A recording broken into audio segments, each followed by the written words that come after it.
ছাত্র জনতার আন্দোলনের মুখে পদত্যাগী শেখ হাসিনা সরকারের শাসনামলে কিছু অসাধু ব্যবসায়ী ও প্রভাবশালী ব্যক্তি নামে বেনামে কত টাকা ঋণ আত্মসাৎ করেছেন তার হিসাব করা হচ্ছে বলে জানিয়েছেন অন্তর্বর্তী সরকারের প্রধান উপদেষ্টা ডক্টর মোহাম্মদ ইউনূস।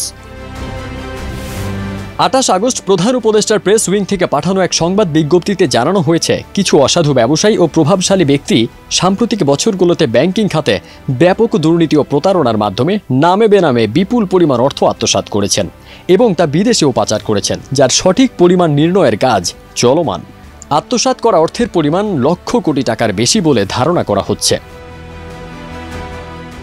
অর্থ আত্মসাৎকারী ব্যক্তিদের বিচারের প্রতি সরকারের কঠোর মনোভাবের ইঙ্গিত করে প্রধান উপদেষ্টার দপ্তর থেকে বলা হয়, ব্যাংকগুলোর নতুন ব্যবস্থাপনা কর্তৃপক্ষ বাংলাদেশ ব্যাংকের Bangladesh financial intelligence unit BFIU, পুলিশের অপরাধ তদন্ত বিভাগ CID ও দুর্নীতি দমন কমিশন দুদকের সহায়তা নিয়ে আত্মসাৎকারীদের স্থানীয় সম্পদ অধিগ্রহণ এবং বিদেশে পাচারকৃত অর্থ ফেরত আনার মাধ্যমে আত্মসাৎ করা অর্থ পুনরুদ্ধারের কাজ শুরু হয়েছে।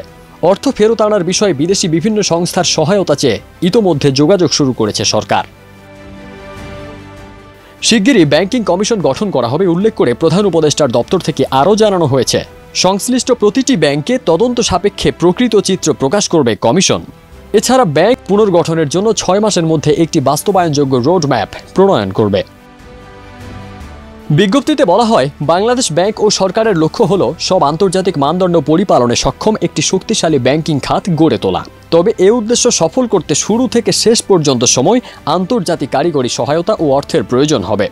বাংলাদেশ ব্যাংক ও সরকার অর্থ আত্মসাৎকারীদের দেশি বিদেশি সম্পদ অধিগ্রহণ এবং বিদেশ থেকে ফেরত এনে ব্যাংকগুলোকে পুনর্গঠনের লক্ষ্যে কার্যক্রম হাতে নিচ্ছে। প্রধান উপদেষ্টার দপ্তর থেকে আরও বলা হয়, ব্যাংকগুলোর এই পুনর্গঠন এবং আর্থিক খাতের কাঠামোগত সংস্কার সময় সাপেক্ষ ব্যাপার। তবে সরকার বাংলাদেশের আর্থিক খাতকে আন্তর্জাতিক মানসম্পন্ন করার ব্যাপারে দৃঢ় প্রতিজ্ঞ। ফারদিন সানি, দেশ রূপান্তর।